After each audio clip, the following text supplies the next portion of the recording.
तपाईँहरूलाई त्यसरी घुमेर आउनु पाउँदाखेरि ढोरपाटन मैले ढोरपाटनको कुरा गरिरहेको छु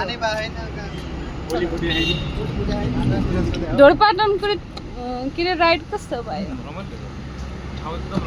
रमाइलो भयो तर सिजनमा चाहिँ जानु पर्दो रहेछ हामी चाहिँ अफ सिजनमा पुगेछौँ हामीले यस्तो खतरा भात तरकारी खायौँ कि जिन्दगीमा कस्तो हो कस्तो खतरा भन्नाले पानीमा मासु मिसाएर दिनुभयो त्यो बिरामी छ भनेर थाहा भएर होला यो त बिरामी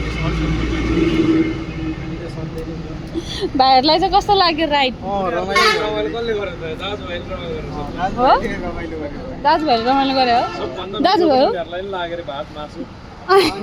बोल्दै बोल्दैन अलि